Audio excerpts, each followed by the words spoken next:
अस्सलाम वालेकुम। Welcome to my channel voice over by Amna Shah. I hope कि आप खुश होंगे। कहानी शुरू करने से पहले आपसे रिक्वेस्ट है कि अगर आपको मेरा कंटेंट पसंद आता है तो प्लीज़ मेरे चैनल को सब्सक्राइब करें। आइए कहानी का आगाज़ करते हैं। राज की तरह अकड़ी हुई लड़की ने हौलनाक चीख मारी और इस तरह चरपाई से फर्श पर आ पड़ी जैसे नजर न आने वाले 3-4 इंसानों ने इसे उठाकर फर्श पर पटक दिया हो। लड़की के बाल जो बहुत ही दिलकश हुआ करते थे, गिर्द आलूद रस्सियां बन गए। 3 दिनों 3 रातों से उसकी ये हालत थी कि हाथ मुड़ जाते थे, आंखें उबल कर बाहर आ जाती थीं, जिस्म अकड़ जाता था और वो दांत बाहर को निकालकर चीखें मारती थी। कोई इसे पकड़े तो उसका मुंह नोच लेती थी। मुंह या पेट में ऐसा घूसा मारती थी कि इंसान औंधे मुंह गिरता था। चारपाई से फर्श पर जा पड़ता था। फर्श कच्चा था। वो फर्श की मिट्टी बालों में डालती और अपने बाल नोचती थी। दिन रात में कई बार ये एक ही बात दोहराती थी कि मैं इसके खामिद का कलेजा मुंह के रास्ते बाहर निकालूंगा। ये इस जिन की आवाज़ थी जिसने इस लड़की पर कब्जा कर रखा था और लड़की का खामिद घर से भाग गया था। मैंने जब इस लड़की को देखा तो फौरन मान गया कि इस पर जिन का कब्जा है और ये चुड़ैल बन चुकी है। वो देहातन थी और मैं शहरी नौजवान। इसके स्याही माइल भूरे बालों और मस्तानी सी आंखों ने मुझ पर जादू कर डाला था। बड़ी हसीन लड़की थी। इसकी मासूमियत, सादगी और खुशखुल्की उसके हुस्न को दोबाला किया करती थी। मैंने जब इसे पहली बार देखा था तो मैंने बेख्तियार होकर उसे कह दिया था कि तुम मुझे बहुत अच्छी लगती हो। मैं इसे बार बार कहना चाहता था कि तुम मुझे बहुत अच्छी लगती हो, लेकिन मेरे और उसके दरमियान एक दीवार हाइल थी। वो हमारे मज़ारों की बहू बेटी थी। जमींदारों और जागीरदारों की बादशाही की रवायत तो यही है कि मज़ारों की बहू बेटियों के मालिक जमींदार और जागीरदार होते हैं। जब चाहे इन्हें घर बुलाकर शैतानियत कर सकते हैं। लेकिन हमारे वालिद साहब मरहूम मज़ारों को अपने बच्चों की तरह अजीज रखते थे। किसी मज़ारे की बेटी जवान हो जाए या किसी मज़ारे के घर नई नवेली दुल्हन आ जाए, इसे वालिद साहब खेतों में नहीं जाने देते थे। मरहूम रहमदिल इंसान थे, मगर एक बार मैंने इन्हें कसाब के रूप में भी देखा। किस्सा यूं हुआ कि एक नौजवान मज़ारे ने एक मज़ारे की बेटी पर दस्तराजी की। वालिद साहब को रिपोर्ट मिली। उन्होंने लड़की से पूछा, फिर इस मज़ारे से पूछा, तो उसका जुर्म साबित हो गया। वालिद साहब ने तमाम मज़ारों को इकट्ठा किया और मुजरिम की टांगें टखनों से बंधवाकर उसे दरख्त के साथ उल्टा लटका दिया। बेत की छड़ी ली और मुजरिम की पीठ पर ऐसी बेरहमी से, बेदर्दी से मारी कि उसका खून फूट आया। मैंने देखा कि मेरे परहेजगार और जाहिद वालिद साहब जल्लाद बन गए थे। इनके मुंह से झाग फूट आई थी। जब मुजरिम बेहोश हो गया तो उन्होंने गज़बनाक आवाज़ में कहा, मज़ारों की बेटियां मेरी बेटियां हैं। मेरी बेटियों की इज्जत पर हाथ डालने की जुर्रत कौन कर सकता है। और वो घर चले गए। मैं जब घर गया तो देखा कि वालिद साहब के आंसू बह रहे थे। हम मशरकी पंजाब के एक बड़े कस्बे में रहते थे। हमारी अराजी कस्बे से 1.5 मील दूर थी। वहीं चंद एक कच्चे पक्के मकान थे जिनमें हमारे मज़ारे रहते थे। वालिद साहब ने मेरे बड़े भाई को कस्बे के अस्पताल के एक कंपाउंडर को बुलाने के लिए भेज दिया था। कंपाउंडर बहुत देर बाद मरहम पट्टी वगैरह लेके आ गया। यह हमारी बिरादरी ही का एक लड़का था। वालिद साहब ने मुझे कहा कि मैं इसे इस मज़ारे के घर ले जाऊं और इसकी मरहम पट्टी कराऊं। उन्होंने कंपाउंडर से कहा कि वो हर रोज़ इसकी मरहम पट्टी वगैरह करके पैसे हमसे ले जाया करे। इस कंपाउंडर ने 8-10 दिनों में मज़ारे के ज़ख्म ठीक कर दिए। हमारी अराजी बेशुमार थी जिसमें ज़्यादातर दादा जान की वो इनामी जागीर थी जो इन्हें अंग्रेज़ बादशाह ने किसी ज़माने में अता की थी। बाकी खरीदी हुई थी। इतनी ज़्यादा जागीर और इतने सारे मज़ारे और इनकी नौजवान बहू बेटियां जागीरदारों और इनके बेटों का दीन और ईमान ठिकाने नहीं रहने दिया करती। इंसान दौलत और हविस का गुलाम बन जाता है। लेकिन दादा जान ने जो रवायत कायम की थी इसे वालिद साहब ने जिंदा रखा और जब हम जवान हुए तो वालिद साहब ने इन अल्फाज में ये रवायत हमारे खून में शामिल कर दी, रिस्क खुदा देता है। तुम बताओ कि क्या तुम दोनों भाई और मैं मिलकर इतनी सारी ज़मीन से इतना अनाज उगा सकते हैं जो ये मज़ारे उगा रहे हैं। इन गरीबों को खुदा ने हमें रिज़्क देने का सबब बनाया है। ये लोग धूप में जल जल कर और सर्दी में ठिठर ठिठर कर हमारे लिए अनाज उगाते हैं। ये खुदा के नेक बंदे हैं। इन्हें नाराज़ करोगे तो खुदा को नाराज़ करोगे। खुदा से डरो और उसकी ज़ाते बारी ने हमारे रिज़्क का जो सबब पैदा किया है इसकी इज्जत करो। میں نے دل و جان سے تسلیم کر لیا تھا کہ مزاروں کی عزت ہماری اپنی عزت ہے، لیکن یہ لڑکی میرے دل میں اتر گئی تھی۔ اس سے پہلے میں کبھی کبھار کھیتوں میں جاتا تھا، جانے کی کوئی ضرورت ہی نہیں ہوتی تھی۔ یہ لڑکی آئی تو میں ہر روز کھیتوں میں جانے لگا۔ یہ مزاروں کا ایک نیا کنبہ تھا۔ ایک ہی مہینہ پہلے ایک مفلوق الحال ادھیڑ عمر آدمی والد صاحب کے پاس آیا اور ہاتھ جوڑ کر التجا کی کہ وہ ایک آدمی کا مزارع ہے جو بد کردار ہے۔ اس مزارع کا ایک ہی بیٹا ہے جس کی اس نے تھوڑی سی عرصہ گزرا شادی کی تھی۔ زمیندار نے اس کی بہو کو گھر بلانا شروع کر دیا۔ بہو غیرت والی تھی، زمیندار کے جال سے بچ کے نکل آئی۔ زمیندار سارے کنبے کو پریشان کرنے لگا۔ کسی نے اس ادھیڑ عمر مزارع کو جو میرے والد صاحب کے پاس آنے کا مشورہ دیا تو وہ ہمارے یہاں آ گیا۔ والد صاحب نے اس کی بات سن کر کہہ دیا کہ اپنے سارے کنبے کو اور مال مویشی کو لے آؤ۔ اس طرح اس لڑکی کا کنبہ ہماری اراضی میں اور یہ لڑکی ہمارے دل میں داخل ہو گئی۔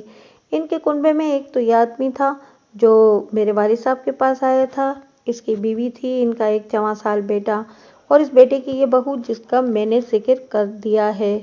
جہاں ہمارے مزارع رہتے تھے وہ قصبے کی ایک مضافاتی بستی بن گئی تھی۔ وہاں مزدور پیشہ اور مزارع قسم کے لوگ رہتے تھے اور اس بستی میں ایک شاہ جی بھی رہتے تھے جو اس بستی کی چھوٹی سی مسجد کے پیش امام تھے اور ان کے متعلق مشہور تھا کہ ان کے قبضے میں جن ہیں اور جن نکالتے بھی ہیں۔ بعض اوقات وہ آدمی رات کے وقت اپنی مکان کی چھت پر بیٹھ کر زور زور سے چھت پر ہاتھ مارتے اور یا علی کے نعرے لگایا کرتے تھے۔ یا دھماکہ نما آواز میں حق اللہ کا ورد کرتے تھے۔ ان کی آواز کے یہ دھماکے بستی والوں کو ڈرا دیا کرتے تھے۔ دن کے وقت وہ عجیب سے لب و لہجے میں بستی کے لوگوں کو رات کے قصے سنایا کرتے تھے اور ان قصوں میں صرف جنوں کا ذکر ہوتا تھا۔ وہ ان پڑھ اور پسماندہ لوگ ہی نہیں، ہم بھی شاہ جی کے قائل ہو گئے تھے۔ دور دور سے ان کے پاس آسیب زدہ مریض لائے جاتے تھے۔ اب وہی لڑکی جس کا بھولا بھالا حسن میرے دل و دماغ پر قابض ہو گیا تھا ایک جن کے قبضے میں تھی۔ اس کا دلکش چہرہ اس قدر ڈراؤنا ہو گیا تھا کہ میں نے اسے ایک نظر دیکھا اور وہاں سے بھاگ آیا۔ شاہ جی اس کے پاس بیٹھے دبدبے سے کہہ رہے تھے کہ میں اس مردود کو جلا کر دم لوں گا۔ اس وجہ سے شاہ جی مجھے بہت اچھے لگ رہے تھے۔ میں شام کے بعد شاہ جی کو مسجد میں ملا اور ان سے پوچھا کہ وہ کب تک لڑکی کو جن سے آزاد کرا سکیں گے۔ میں نے انہیں منہ مانگا انعام دینے کا وعدہ کیا تو شاہ جی نے مجھے گہری نظر سے دیکھتے ہوئے کہا، انسانوں کی طرح بعض جن بھی عادی مجرم ہوتے ہیں۔ وہ سلیمان علیہ السلام کی قسم کھا کر بھی قسم توڑ دیتے ہیں۔ اس لڑکی والا جن بھی اسی نسل کا ہے۔ یہ نسل بڑی خطرناک ہوتی ہے۔ اس نے فلاں گاؤں کی ایک لڑکی پر قبضہ کر لیا تھا۔ میں نے بڑی مشکل سے لڑکی کو چھڑایا۔ یہ جن بہت دن میری قید میں رہا اور سلیمان علیہ السلام کی قسمیں کھاتا رہا۔ میں نے ایک رات ایک اور جن پکڑ لیا اور اسے چھوڑ دیا۔ اس نے آزاد ہوتے ہی اس لڑکی پر قبضہ کر لیا ہے۔ اتنا چالاک ہے کہ قابو میں نہیں آ رہا۔ اس نے اس شرط پر لڑکی کو چھوڑنے کا وعدہ کیا ہے کہ اسے اس کا خاوند طلاق دے دے۔ اگر خاوند نے اسے طلاق نہ دی تو یہ جن لڑکی کو تو شاید بخش دے، اس کے خاوند کو زندہ نہیں چھوڑے گا۔ جن کی یہ شرط کہ یہ خاوند اس لڑکی کو طلاق دے دے مجھے بہت اچھی لگی۔ اس کی وجہ صرف یہ نہیں تھی کہ یہ لڑکی مجھے بہت اچھی لگتی تھی، بلکہ یہ خاوند اس لڑکی کے قابل نہیں تھا۔ وہ کوئی بدصورت تو تھا نہیں، لیکن وہ چرس کا نشئی تھا۔ چرس نے اس کا جسم دبلا پتلا اور چہرہ مورا زرد کر رکھا تھا۔ شادی سے کئی سال پہلے اس لڑکپن میں اس نے قصبے کے قبرستان کے تکیے پر چرس کا پہلا کش لگایا تھا۔ لڑکا آوارہ ہو کر جواریوں میں اٹھنے بیٹھنے لگا تھا، وہیں سے اسے چرس کی لت پڑی تھی۔ وہ جوان ہوا تو چرس کا پکا نشئی بن چکا تھا۔ اب اس کی یہ حالت تھی کہ چہرے کی مردنی سے صاف پتہ چلتا تھا کہ اس کے جسم میں خون کا ایک قطرہ نہیں۔ زرد پیلی آنکھیں کھوپڑی کے اندر چلی گئی تھیں، جسم ہڈیوں کا ڈھانچہ بن گیا تھا اور کندھے سکڑ کر آگے کو جھک گئے تھے۔ اس کے مقابلے میں لڑکی صرف خوبصورت ہی نہیں تھی بلکہ اس کی صحت بھی بہت اچھی تھی۔ وہ انہی سیدھی سادھی دیہاتی لڑکیوں میں سے ایک بے زبان لڑکی تھی جنہیں ماں باپ اٹھا کر جلتے تندور میں پھینک دیں تو وہ اف نہیں کیا کرتی تھیں۔ یہ لڑکی اپنے خاوند کی خالہ کی بیٹی تھی۔ خاوند اور لڑکی کے ماں باپ نے مل جل کر یہ احمقانہ فیصلہ کیا تھا کہ لڑکی کی شادی کر دی جائے تاکہ لڑکا پابند ہو کر بری عادتوں سے باز آ جائے گا۔ انہیں معلوم نہیں تھا کہ چرس کی سالوں پرانی عادت اتنی جلدی ترک نہیں کی جا سکتی उन्होंने मिलजुल कर एक मासूम और खूबसूरत लड़की को एक ऐसे आदमी के हवाले कर दिया जिसके जिस्म में खून की जगह चर्स का धुआं भरा हुआ था। जब शादी हुई तो ये लड़की अपने माँ बाप के साथ किसी और गांव में थी। इसके खामिद के माँ बाप किसी और जगह किसी के मज़ारे थे। वहाँ से ये लोग हमारे यहाँ आ गए। शादी का 5वां महीना था जब मैंने उसे देखा। वो मुझे इतनी अच्छी लगी कि जब वो मुझे तन्हा मिली तो मैंने इसे बिला झिझक कह दिया कि तुम मुझे बहुत अच्छी लगती हो। इसके बाद इसे तन्हाई में मिलने के मौके तलाश करने लगा जो मुझे मिल ही जाया करते थे। मैंने जब इसके खामिद को देखा तो मुझे लड़की पर बहुत तरस आया। वो घर से ज़्यादा देर बाहर ही रहता था, बाप का हाथ भी नहीं बटाता था। इसकी माँ अपने खामिद के साथ खेतों में चली जाया करती थी। लड़की घर में अकेली होती थी। मैं किसी न किसी बहाने उसके घर चला जाया करता था। मैं शायद दादा जान और वालिद साहब की कायम की हुई पाकीज़ा रवायात को तोड़ देता, लेकिन मैंने पहले ही रोज़ जान लिया कि लड़की सीधी सादी और नेक है। मैंने जब इसके साथ बेतकल्लुफ़ी से बात की तो उसने निहायत एहतराम से कहा, आप धन दौलत वाले हैं, हम नौकर चाकर आपकी बराबरी नहीं कर सकते, आप ऐसी बातें न किया करें। उसके कहने का अंदाज़ ऐसा था कि मैं अपने आप में आ गया और मैंने ये ज़रूरत भी महसूस की कि उसके दिल से ये वहम निकाल दूं। मैं अपने आप को उसका आका समझकर किसी और ख्याल से उसके पास आया हूँ। मैंने संजीदगी से कहा, मैं आका नहीं हूँ जिसकी बदनीयती से भागकर तुम लोग यहाँ आए हो। कहो तो मैं कभी भी तुम्हारे पास नहीं आऊँगा। बात सिर्फ यह है कि तुम मुझे अच्छी लगती हो, सिर्फ बातें करने आया हूँ। वो मेरी संजीदगी को समझ गई और मुझे हैरत ज़दा निगाहों से देखने लगी। मैंने कहा कि मैं तुम्हें कभी हाथ भी नहीं लगाऊंगा, लेकिन मुझे ये बात कहने से कभी न रोकना कि तुम मुझे बहुत अच्छी लगती हो। वो मुझे टिकटिकी बांधकर देखने लगी। देखते ही देखते उसकी आंखों में आंसू आ गए। मैंने वजह पूछी तो वो आंसू पोंछकर कहने लगी, मेरी किस्मत में शायद यही कुछ लिखा है कि अपनी इज्जत गैरों के हाथों बर्बाद कराऊं। जहाँ से हम भाग कर आए हैं वहाँ भी इस आदमी ने मुझे ऐसी ही बातें कही थीं। उसने आह भरकर कहा, खुदा किसी को इतना गरीब भी न कर दे कि पेट की खातिर इज्जत आबरू भी बेचनी पड़े। उसकी ये बात मेरे दिल में जहरीले तीर की तरह उतर गई। मेरा सारा जिस्म कांप उठा। मैंने इसे बहुत सी बातें कहकर यकीन दिला दिया कि इसकी इज्जत मेरी अपनी इज्जत है और कभी भूल कर भी मैं इसे बदनीयती से नहीं देखूंगा। इसे यकीन आ गया और मैं तकरीबन हर रोज़ इसे तन्हाई में मिलने लगा। अगर वो मासूम और सीधी सादी ना होती तो शायद मुझे इतनी अच्छी ना लगती। पहले 2-3 दिन वो खुलकर बात भी नहीं करती थी। आहिस्ता आहिस्ता वो मेरे साथ खुल गई। एक रोज़ मैंने उसे 2 रुपये दिए तो उसने ये कहकर लेने से इनकार कर दिया कि पैसा बहुत बुरी चीज़ है। अगर हमारे दरमियान पैसा आ गया तो मोहब्बत ख़त्म हो जाएगी। पैसा मोहब्बत को नापाक कर देता है। मैं ज़्यादा देर इसके मासूम से हुस्न में जज्ब रहता था और इसके नाक नक्शे की तारीफ़ें करता रहता था। इसे यकीन हो गया था कि मैं इससे आगे नहीं बढ़ूंगा। अपनी तारीफ़ें सुनकर उस पर अजीब सी कैफियत तारी हो जाया करती थी। ये कैफियत नशे की तरह थी। मैं उस वक्त नौजवान था, अकल की कमी थी। मैंने कभी भी महसूस नहीं किया था कि मैं उस पर जो नशा तारी कर रहा हूँ इसमें से एक ऐसा तूफान उठेगा जो इंसान के परखचे उड़ा देता है। मैं इसी बात पे खुश था कि मेरी मोहब्बत पाक है और मेरा ज़मीर मुजरिम नहीं। चंद दिनों बाद ये तब्दीली आई कि हम तन्हाई में बैठते तो मैं कोई इधर उधर की बात शुरू कर देता। मैंने देखा कि लड़की इस बात का रुख मोड़कर अपनी तरफ ले आती और मुझे मजबूर कर देती कि मैं इसकी आंखों या बालों या उसके चेहरे मोहरे की तारीफ करूं। वो ऐसी बातों से हिस्स लेने लगी थी। वो अब मेरे साथ दिल की हर बात इस तरह कह डालती थी जैसे मैं इसकी हमराज सहेली हूँ। और ये थी भी हकीकत कि हम उम्र होने की वजह से हम बच्चों की तरह एक दूसरे में घुल मिल गए थे। हम भूल गए थे कि हम बड़े हैं। हम एक दूसरे के साथ बच्चों की तरह बातें करते और हंसते खेलते थे। एक रोज़ मुझे वालिद साहब ने एक काम से लुधियाना भेज दिया। वहाँ मुझे 8-9 रोज़ लग गए। वापस आया तो पहली खबर ये सुनी कि लड़की पर जिन का कब्जा हो गया है और जिन इतना सख्त है कि लड़की को जान से मार कर ही निकलेगा। मैं इसके घर पहुंचा। लड़की को तो मैं पहचान न सका। इसके सर और मुंह पर मट्टी पड़ी हुई थी। वो दिलनशी आंखें जिन्होंने मुझ पर जादू कर रखा था लाल सुर्ख होकर इतनी डरावनी हो गई थीं कि जब उसने मेरी तरफ देखा तो मैं सिरक कर एक तरफ हो गया। गर्द आलूद चेहरा किसी चुड़ैल का चेहरा मालूम होता था। बिखरे हुए बाल रस्सियों की तरह हो गए थे। वो चरपाई पर लेटी हुई थी। मुझे देखते ही उसने मुझे इस तरह देखा कि आंखों के ढेले जैसे बाहर निकल आएंगे। उसने बाजू लंबा करके मेरी तरफ बढ़ाया। उसकी उंगलियां शेर के पंजे की तरह अंदर को मुड़ी हुई थीं। उसने दांत पीसकर कहा, तुम इस लड़की को बहुत अच्छी तरह जानते हो। इसे खामिन से तलाक ले दो, नहीं तो मैं इसके खामिन का कलेजा मुंह के रास्ते बाहर निकाल दूंगा। इसका मतलब ये था कि लड़की की जबान से जिन बोल रहा था। बात करते हुए लड़की के होंठ इस तरह खुले हुए थे कि इतने हसीन दांत भेड़िए के दांतों की तरह नजर आते थे। मुझ पर खौफ तारी हो गया। लड़की की सास और ससुर कमरे की दहलीज पर बैठे थे। कमरे में लोबान जल रहा था। शाहजी फर्श पर बैठे लड़की को देख रहे थे।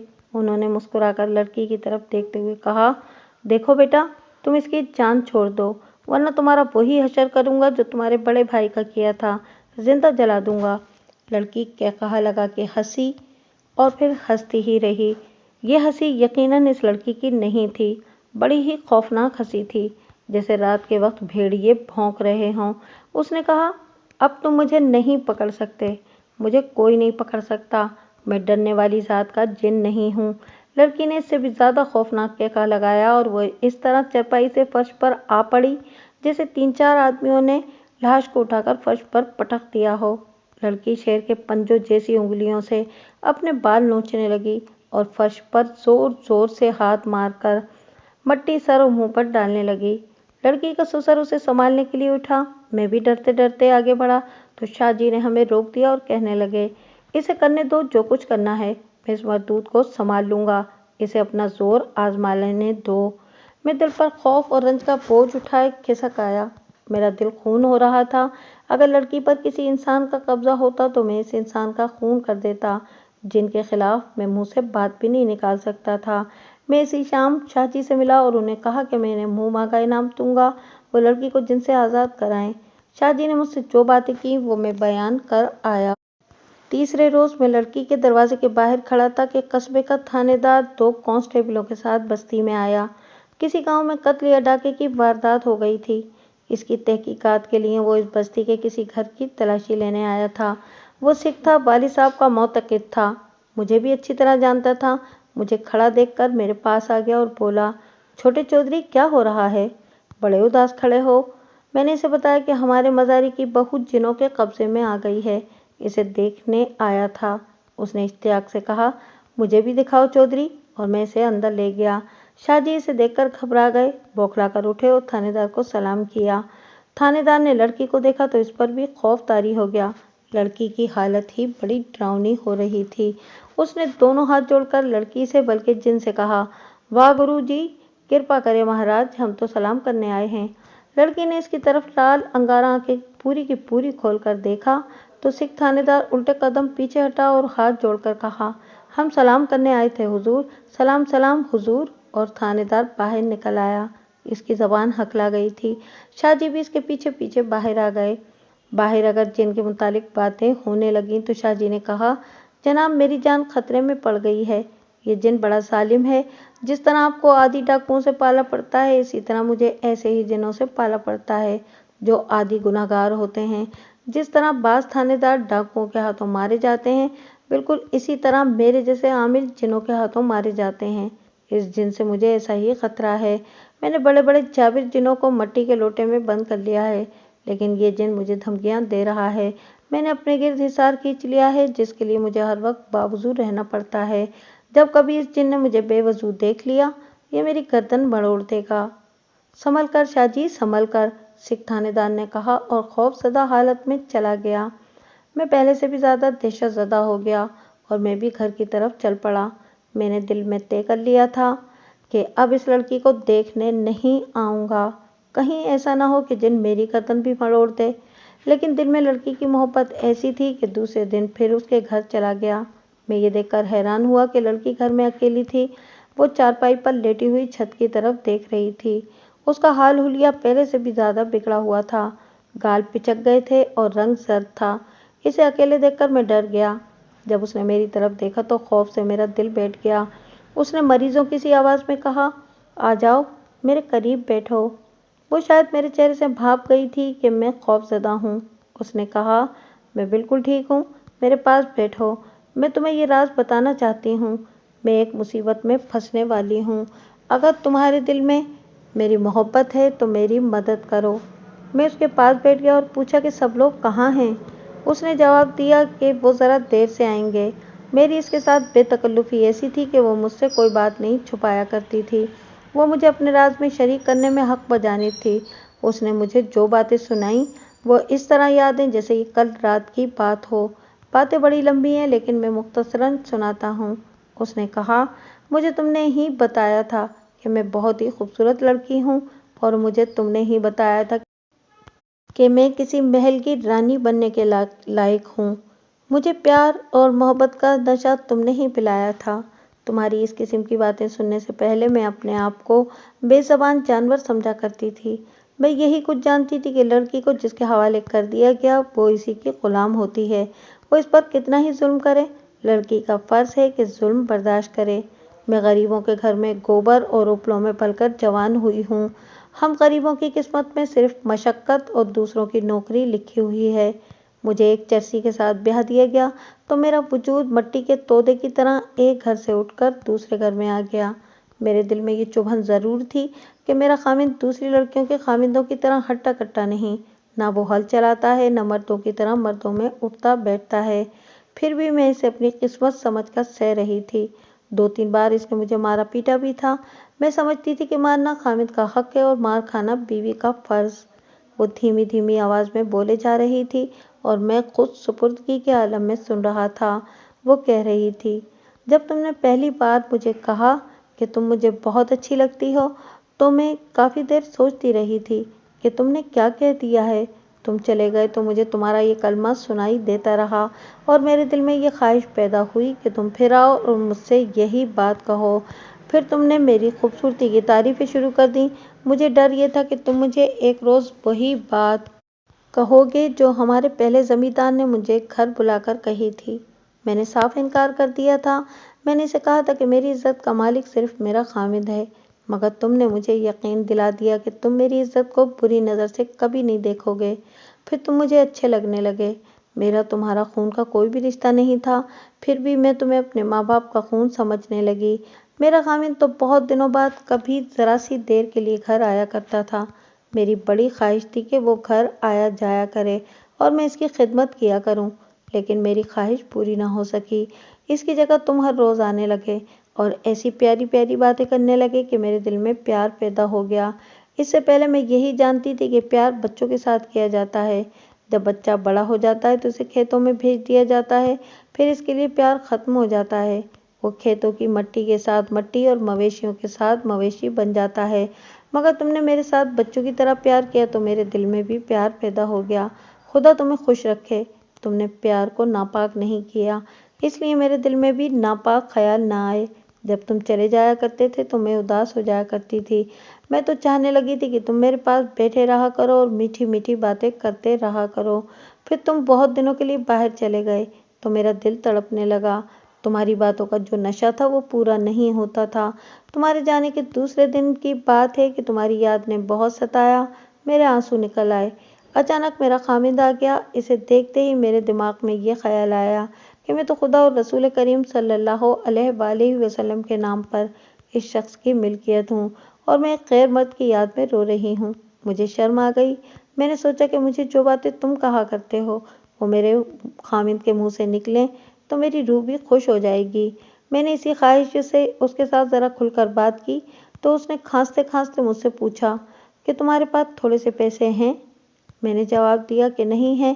اس نے بڑے زور سے میرے منہ پر تھپڑ مارا اور کہنے لگا کہ تم جھوٹ بولتی ہو، نکالو پیسے۔ سچی بات ہے کہ میرے پاس ایک پیسہ بھی نہیں تھا۔ مزاروں کی بہو بیٹیوں کے پاس پیسے کہاں؟ گھر میں جو 2-4 پیسے ہوتے تھے وہ اس کی ماں اپنے پاس رکھتی تھی۔ ماں گھر پر تھی نہیں۔ میں نے اسے کہہ دیا کہ پیسے تمہاری ماں کے پاس ہوں گے۔ میرے خامند نے گھر کی تلاشی لینی شروع کر دی تو میں نے اسے یہ کہہ کر روکا کہ تمہاری ماں مجھ پر چوری کا شک کرے گی۔ مجھے معلوم تھا کہ وہ ان پیسوں سے چرس پیے گا۔ میں نے اسے روکا تو اس نے مجھے اتنا مارا پیٹا کہ میں فرش پر گر پڑی۔ اس نے مجھے ٹھڈا مار مار کر میری ہڈی پسلی ایک کر دی۔ کمبخت نشے سے ٹوٹا ہوا تھا، مجھے ادمویا کر کے چلا گیا۔ اس سے پہلے بھی اس نے مجھے 2-3 بار اسی طرح پیٹا تھا، لیکن میں نے اسے اپنا فرض سمجھ کر برداشت کر لیا تھا۔ अब तुमने मुझे प्यार भरी बातों से एक और दुनिया दिखा दी थी। मैं चाहती थी कि ऐसी प्यारी बातें गैर मर्द के मुंह से सुनने की बजाय अपने खामिद के मुंह से सुनूं, मगर इसके मुंह से नंगी गालियां सुनी और पिटाई कराई। इस वक्त मुझे महसूस हुआ कि तुमने मुझ पर कितना बड़ा जुल्म किया है। मैं जिस जिंदगी में मुतमईन थी, तुमने मुझे उससे निकाल कर एक खूबसूरत जिंदगी दिखा दी, मगर मेरा खामिद इस जिंदगी के काबिल न था।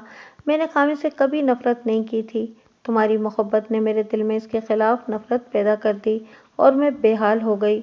वो मुझे मार पीट कर चला गया तो तुम्हारी याद और खामिद के जुल्म ने मेरा ऐसा बुरा हाल कर दिया कि दिल में यही एक बात जम गई कि इस खामिद से तलाक लूंगी या खुदकुशी कर लूंगी। तुम जानते हो कि हमारी हर मुश्किल पीर फकीर और सैयद बादशाह हल किया करते हैं। मैं मस्जिद वाले शाहजी को अच्छी तरह जानती थी। मुझे मालूम था कि इनके कब्जे में जिन है और इनके हाथ में बड़ी बरकत है। इसी हाल में उठी और उनके हुजरे में चली गई। हुजरे में शाहजी ने इसे निजात का जो रास्ता दिखाया, इसे मैं अपनी ज़बान में बयान करता हूँ।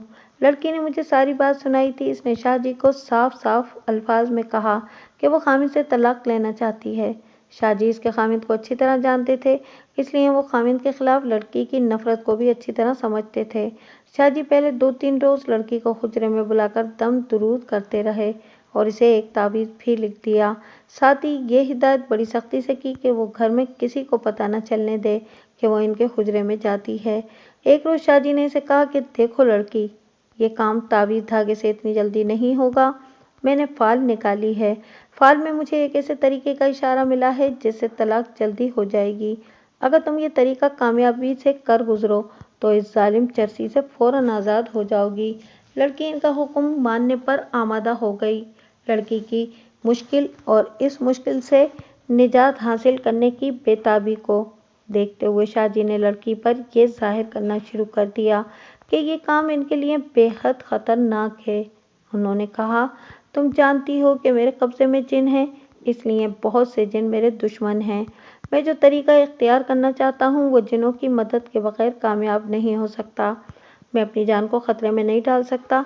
अगर ज़रा सी गड़बड़ हो गई तो जिन मुझे या तुम्हें जान से मार डालेंगे। जिनों को खुश करने के लिए हमें पहले से कोई बंदोबस्त करना पड़ेगा। लड़की ने पूछा कि जिनों को खुश करने का तरीका क्या है। लड़की ने मुझे बताया कि शाहजी ने आंखें बंद करके हवा में इस तरह हाथ लहराया जैसे किसी चीज़ को पकड़ लिया हो। मुट्ठी बंद करके न जाने किससे पूछने लगे, क्यों भाई, तुम कौन सी चीज़ पसंद करोगे? इस बच्ची का काम ज़रूर करना है। लड़की ने बताया कि शाहजी चुपचाप हो गए और कहने लगे, ना ना, कोई और चीज़ बताओ, ये नहीं मिल सकता। इससे कम पर राज़ी नहीं होगे? अच्छा अच्छा, तुम्हारी मर्जी, बस हमारा काम करा देना, यही मिलेगा। फिर शाहजी ने लड़की से कहा कि जिन कहता है मुझे थोड़ा सा सोना चाहिए, तुम्हारे पास कुछ जेवर तो होगा। लड़की ने इन्हें बता दिया कि इसके माँ बाप ने इसे जो जेवर दिया था वो इन्हें दे देगी। शाहजी ने कहा कि मुझे कुछ नहीं चाहिए, न जेवर न कुछ भी, ये तो जिनको देना है, वरना हम दोनों की जान खतरे में है। सौदा तय हो गया। शाहजी ने लड़की को बताया कि घर जाकर अपना हाथ मोड़ ले, जिस्म को अकड़ा ले और जोर जोर से चीखें मारे। घर का कोई फर्द इसे पकड़े तो इसे पूरी ताकत से धक्का मारकर खुद फर्श पर गिरे और अपने बाल नोच नोच कर बालों और मुंह पर मट्टी डाले। खा कुछ ही क्यों ना हो जाए, वो पूरी तरह चुड़ैल बन जाए। मुख्तसर ये कि लड़की अब जो कुछ कर रही थी वो इससे शाहजी करा रहे थे। लड़की ने घर जाते ही वही कुछ किया जो इसे शाहजी ने बताया था। इसकी सास इसके करीब गई तो लड़की, जो भरपूर जवान थी और उसके दिल में बेपनाह नफरत मौजज़न थी, चुड़ैल बन गई। उसने सास को अकड़ा हुआ एक बाजू लाठी की तरह गर्दन पर मारा। बुढ़िया दीवार से जा लगी और वो दहशतज़दा होकर शाहजी के पास पहुंची। शाहजी भागे हुए आए, लड़की को देखा और ऐलान कर दिया कि ये जिन है और उन्होंने कमरे में लोबान सुलगाकर अपना अमल शुरू कर दिया। लड़की ने मुतवातिर 3 दिन न कुछ खाया न पिया। फाके से उसका चेहरा उतर गया और आंखें अंदर धंस गईं। शाहजी कुछ वक्त के लिए घर वालों को बाहर निकाल दिया करते थे और दरवाज़ा बंद करके लड़की को पानी में कुछ घोलकर पिलाते थे। लड़की ने मुझे बताया कि इसे पीकर इसमें अजीब सी ताकत आ जाती थी। ऐसी हालत में शाहजी इसे जो कुछ कहते थे वो बड़ी खुशी से इसी तरह करती थी। ये महलूल इसमें नया जोश भर देता था। मेरा ख्याल है कि शाह जी इसे कोई नशे आवर चीज़ पिलाते थे। 2-3 दिन बाद शाह जी के कहने के मुताबिक लड़की ने ये कहना शुरू कर दिया कि मैं इस खामिद का कलेजा मुंह के रास्ते बाहर निकाल दूंगा। एक रोज़ उसका खामिद घर आया तो उसने लड़की के मुंह से ये धमकी सुनी, जो जिनकी आवाज़ समझी जा रही थी। खामिद घर से ऐसा भागा कि वापस न आया। लड़की के घर वाले यही नहीं बल्कि सारी बस्ती तस्लीम कर चुकी थी कि ये जिन है और शाह जी निकालने के जतन कर रहे हैं। वो सीधे साधे लोग शाह जी को जिनों का बादशाह समझ रहे थे। बाज़ लोगों ने लड़की की सास और ससुर को कहना शुरू कर दिया था कि अपने बेटे की खैरियत चाहते हो तो लड़की को तलाक दे दो, वरना जिन इसका कलेजा निकाल के खा जाएगा। लेकिन माँ बाप बेचारे गहरी सोच में डूबे हुए थे। लड़की मुझे ये सारी वारदात सुना रही थी और मुझ पर शाह जी और इनके जिनों का पोल खुलता जा रहा था। मेरा खून खौलने लगा, लेकिन लड़की कह रही थी, शाह जी ने मुझ पर जिन काबिज कर दिया है, अब ये जिन मुझे खामिद से तलाक ले देगा। लड़की बिल्कुल महसूस नहीं कर पा रही थी कि शाह जी इसके अंदर जिन नहीं कोई नशा दाखिल कर रहे हैं और इसे अपने इशारों पर नचा रहे हैं। लड़की इस हालत में मुतमईन थी। मैंने इससे पूछा कि वो शाह जी को ज़ेवर दे चुकी है। उसने बताया कि शाह जी ने आज इसके सास और ससुर को एक ऐसी खानका की चुटकी भर लाने को भेज दिया है जो यहाँ से 15 मील दूर है। वो शाम से पहले पहले वापस नहीं आ सकेंगे। उसने बताया कि इनके जाने के बाद शाह जी ने इससे ज़ेवर मांगा और कहा कि जिनने कहा है कि मेरा इनाम मुझे दे दो, बस काम हो गया है। लड़की ने इन्हें कांटों की जोड़ी और 2 अंगूठियाँ दे दी जो शाह जी हुजरे में ले गए थे। लड़की ने कहा कि कल शाह जी मेरे ससुर और सास को कह देंगे कि लड़की को तलाक दे दो, वरना तुम्हारा बेटा जहाँ कहीं भी है इसे जिन जान से मारकर इसका कलेजा निकाल लेंगे। लड़की की सादगी और पसमानदगी की इंतहा थी कि वो शाह जी की बताई हुई अदाकारी भी कर रही थी, लेकिन इसे अदाकारी नहीं समझ रही थी। ये इसी के नशे का असर था कि इस नशे के दौरान वो न जाने इसे कैसे कैसे खूबसूरत ख्वाब दिखाते रहे थे। बातों बातों में लड़की ने बताया कि शाह जी ने उसे कहा कि वो आज रात इसके हुजरे में आए। एक जिन जो है वो उसका कल सारा काम कर देगा। लड़की जाने पे तैयार थी। शाह जी ने इसे कहा था कि इशा की नमाज के बाद वो इनके हुजरे में आए। मैं नौजवान था, दिमाग बिल्कुल कच्चा था। मैं इसी कदर समझ सका कि लड़की शाह जी के फरेब में आ गई है, लेकिन मैं ये न समझ सका कि मुझे क्या करना चाहिए। मैं वालिद साहब को ये सारी बातें नहीं बता सकता था, वरना वो फ़ौरन पूछते कि इस लड़की के साथ मेरी इस कदर बेतकल्लुफ़ी किस तरह पैदा हुई कि उसने सारी बात मुझे बता दी। लड़की और इसके ससुर और सास को कुछ समझाना भी बेकार था, क्योंकि वो शाह जी और इनके जिनों के कायल थे।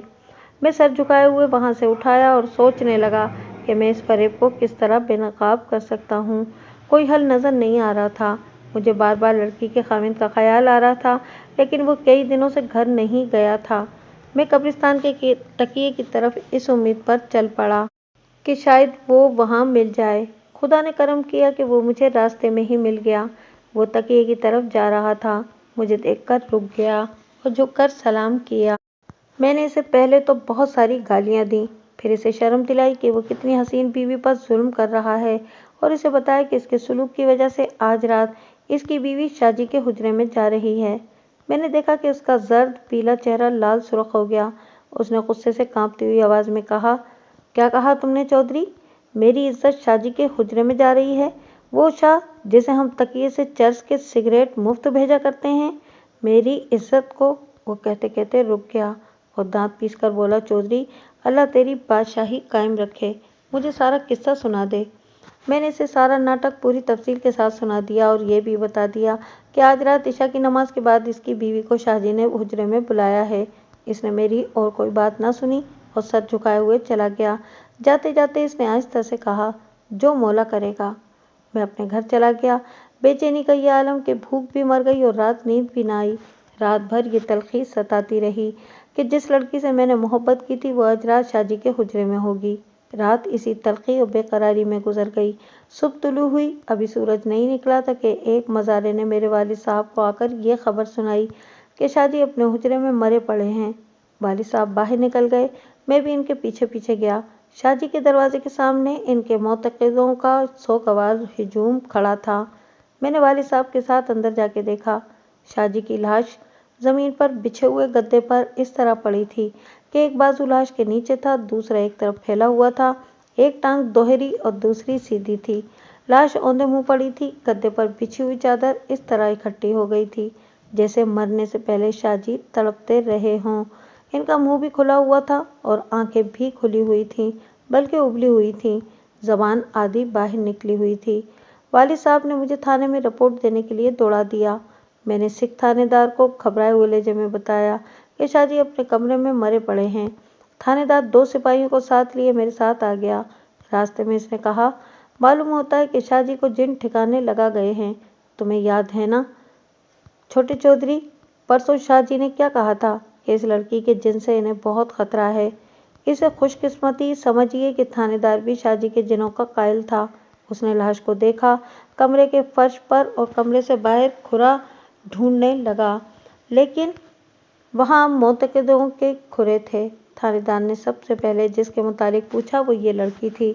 उसने इस लड़की को जिनके कब्जे में देखा था। थानेदार ने बाहर चारपाई बिछवाकर लड़की को बुलाया। मैं और वालिद साहब भी उसके पास बैठ गए। बाकी लोगों को वहां से हटा दिया गया। लड़की को बुलाया गया, वो आ गई। मैंने इसे देखा। उसका हुलिया जरा बेहतर था, लेकिन सख्त सहमी हुई थी।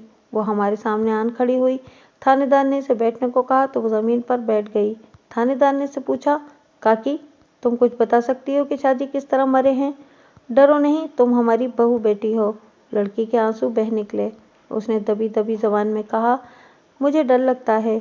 मेरे वालिद साहब ने उसके सर पर हाथ रख दिया और बड़े प्यार से कहा, ना बेटी, डरो नहीं, तुम तो मेरी बेटी हो, तुम्हें कोई कुछ नहीं कहेगा। लड़की ने डरे डरे लहजे में बोलना शुरू कर दिया, शाहजी ने मुझे कहा था कि रात की नमाज के बाद मेरे हुजरे में आना। मैं अपने सास और ससुर से पूछकर चली गई। शाहजी गद्दे पर बैठे थे। इनके करीब मिट्टी का दिया जल रहा था। मैं इनसे जरा हटकर बैठी तो उन्होंने मुझे अपने करीब बिठाया। यूं ही मैं इनके करीब बैठी, शू की आवाज़ आई और दिया बुझ गया। फिर अंधेरे में शाहजी इस तरह तड़पने लगे जैसे इन्हें किसी चीज़ ने पकड़ लिया हो। अंधेरे में कुछ भी नजर न आता था। मुझे खर्राटे की तरह की आवाज़ें सुनाई देने लगीं। मैं इतनी डरी कि वहाँ से भाग आई। सुबह सुना कि शाहजी मरे पड़े हैं। थानेदार ने लड़की से बहुत सवाल पूछे, बहुत जिरा की, लेकिन लड़की जो बात सुना चुकी थी उसके सिवा और कुछ भी ना बता सकी। थानेदार ने इससे इसके खामिद के मुतालिक पूछा तो उसने कहा कि वो बहुत दिनों से गायब है, घर आता ही नहीं। थानेदार ने कई और आदमियों से चंद एक बातें पूछी। लड़की के खामिद के मुतालिक सब ने यही बताया कि वो कई दिनों से घर से गायब है और घर नहीं आया। थानेदार को इस आदमी पर शुबा था, लेकिन ये साबित हो गया कि वो कई दिनों से गायब है। वारदात की रात भी बस्ती में या घर में नहीं था। थानेदार ने मेरे वालिद साहब से कहा कि ये जिनों की कारस्तानी मालूम होती है। ऐसे दरवेश इंसान का और कौन दुश्मन हो सकता है? और वो लाश को उठवाकर थाने ले गया। दूसरे दिन का वाक़या है, मैं घर से बाहर निकला तो लड़की का खामिद आता हुआ दिखाई दिया। मैं इसे देखकर रुक गया। वो मेरे पास आ रुका और कहने लगा, चौधरी, बहुत ज़रूरी बात करने आया हूँ, यहाँ सुनोगे या बाहर चले चलें? मैं इसे कमरे में ले गया। उसने कहा कि तुमने चौधरी कल मुझे जिस तरह शर्म दिलाई थी, इससे मुझे यकीन है कि तुम्हें मेरी इज्जत का बहुत ख्याल है। मैं तुम्हारा ग़ुलाम हूँ चौधरी, तुम्हारा दिया खाता हूँ। थोड़ी देर के लिए मुझे अपना भाई बना सकते हो? मैंने उसका हाथ पकड़कर कहा, अगर तुम्हें अपना भाई ना समझता तो कल तुम्हें इतनी गालियाँ न देता। तुम्हारी बीवी खा किसी के घर जाके भी रहती, मुझे क्या, लेकिन मैंने तुम्हें भाई समझकर शर्म दिलाई थी कि अपनी इज्जत को संभालो। कसम खाते हो चौधरी? इसने मेरे घुटनों पर हाथ रखकर पूछा। मर्दों की तरह कसम खाओ और मेरी बात सुनो। मैंने अल्लाह पाक की कसम खाकर इसे कहा कि मैं इसे धोखा नहीं दूंगा। उसने ज़रा सी देर मेरे चेहरे को टिकटिकी बांध कर देखा। उसके होंठ ज़रा से कांपे और उसके मुंह से जैसे बेख्तियार निकल गया हो, शाह मरदूद को मैंने कत्ल किया है। उसके कब्जे में कोई जिन नहीं था। इसके घर हमारे तकिए से चर्च के सिगरेट जाया करते थे। मैंने कभी कोई कातिल नहीं देखा था। अब एक कातिल को अपने सामने बैठे हुए देखा तो मेरे दिल पर डर सा तारी होने लगा। मैं तुम्हें ये भेद इसलिए बता रहा हूँ चौधरी कि कल तुम मेरे हमदर्द बन गए थे। उसने कहा, आज तुमने कसम खाई है कि मेरी इज्जत तुम्हारी इज्जत है। मैं अब समझा हूँ कि कत्ल कर लेना कोई मुश्किल नहीं, लेकिन खून हजम कर लेना बहुत मुश्किल है। शाह को कत्ल करके मैं तकिए पर गया तो वहाँ मलंगों ने दिया जला रखा था। दिए को देखकर मुझे ऐसे महसूस हुआ जैसे शाह भी तकिए के अंदर आ गया हो। फिर मुझे यकीन सा होने लगा कि शाह तकिए के बाहर खड़ा है और वो मुझसे अपने कत्ल का इंतकाम लेगा। मैं इतना कभी नहीं डरा था। मैंने चर्च के कश पे कश लगाने शुरू कर दिए। मैं इतनी चर्च पी गया जो 6 आदमियों को औंधा करने के लिए काफ़ी थी, लेकिन मुझ पर ज़रा बराबर भी असर ना हुआ। रात गुजर गई, दिन भी इसी तरह कोने खुदरों में छुप छुप कर गुजरा। कल रात भी इसी तरह गुजरी। दिल में यही एक बात आती थी कि किसी को ये राज बता दूं या थाने जाकर एक वाली जुर्म कर लूं। ये खूनी राज मुझे अंदर ही अंदर बिच्छुओं की तरह डंक मार रहा है। चौधरी, रह रहकर तुम्हारा ही नाम दिल में आता था। अब चाहे तुम मुझे फांसी के तख्ते पर खड़ा कर दो, चाहो तो मुझे सीने से लगा लो। तुम ही ने मेरा खून गरमाया था। मेरी जगह तुम होते तो यही करते जो मैंने किया है। तुम फांसी के तख्ते पर खड़े नहीं होगे। मैंने इसे खुद एतमादी से कहा और इससे पूछा, तुमने इसे कत्ल किस तरह किया है?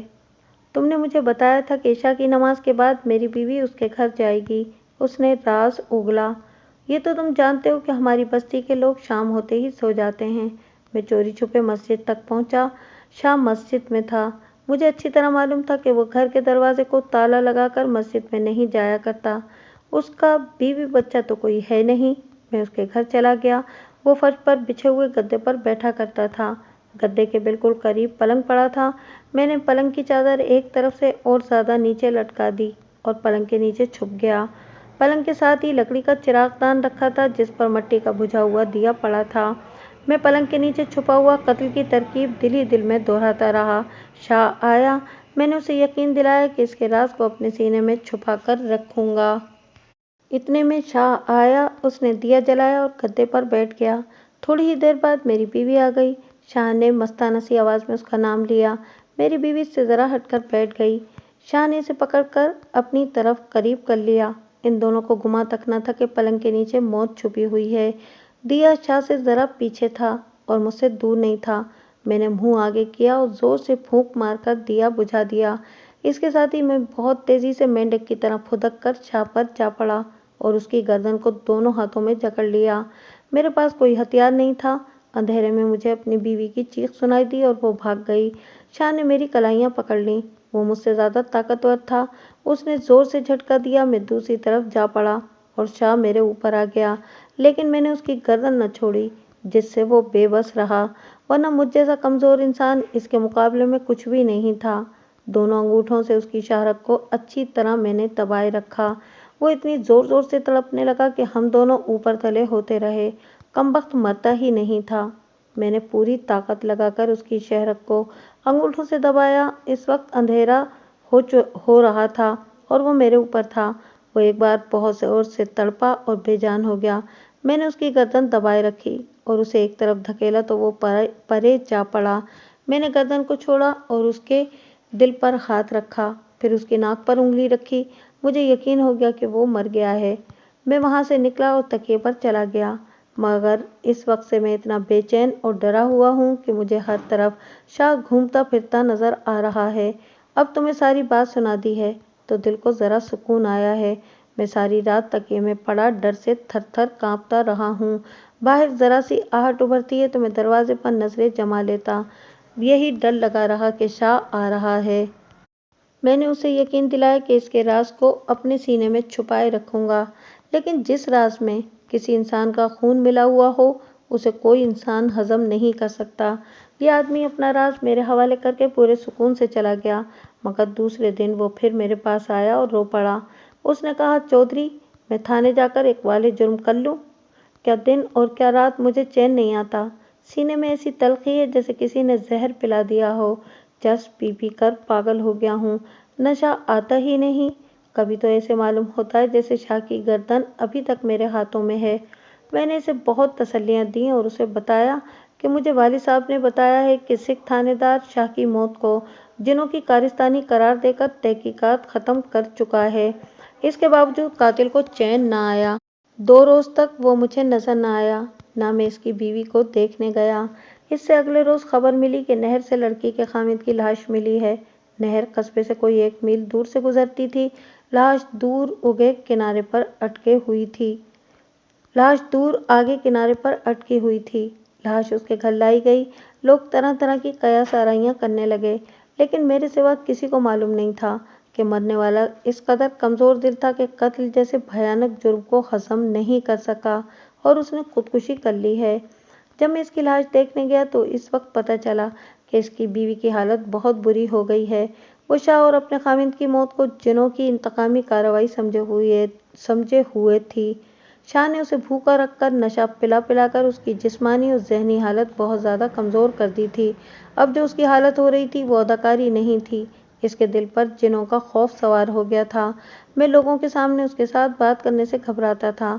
मैंने इरादा किया कि घर में मातम की फिज़ा ख़त्म हो जाए तो इसे अकेले सारी हकीकत सुना दूंगा। फिर इसे चैन आ जाएगा और इसे खुशी होगी कि जिस कामिल से वो गुलू खिलासी कराना चाहती थी वो मर गया है और अब वो अपनी मर्जी की शादी करने के लिए आज़ाद हो गई है। लेकिन मुझे ऐसा मौका न मिल सका। दूसरे दिन इत्तला मिली कि लड़की रात के वक्त बाहर को भाग उठी और चिल्लाने लगी, जिन आ गए, जिन आ गए, मुझे कत्ल कर देंगे, जिन मुझे कत्ल करने आए हैं। वो भागती और चीखती चिल्लाती चली गई। उसकी सास और ससुर और उसकी अपनी माँ और बाप जो उसके खामिद की मौत पर आए हुए थे उसके पीछे दौड़े। आगे कुआं था। किसी को इल्म नहीं कि लड़की ने खुद कुएं में छलांग लगा दी या देख न सकी और कुएं में गिर पड़ी।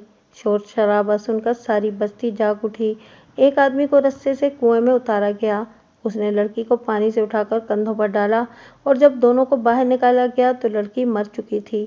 जी में आता था कि ये राज सारी बस्ती को सुनाऊं और उन्हें बता दूं कि ये पीर फकीर और आमिल महज फरेब हैं। लेकिन एक तो मैं खुद इस राज का एक हिस्सा था और दूसरे इसलिए चुप रहा कि ये पीर फकीर लोगों के आसाब पर इस हद तक सवार हैं कि मेरी बात को वो कुफ्र कहेंगे और मुझे धुतकार देंगे। मैंने देखा कि बस्ती वालों ने शाह के हुजरे को बाकायदा ज़ियारतगाह बना लिया है और अगस्त 1947 तक यानी हिजरत के वक्त तक वहाँ हर जुमेरात को दिए जलाते रहते थे।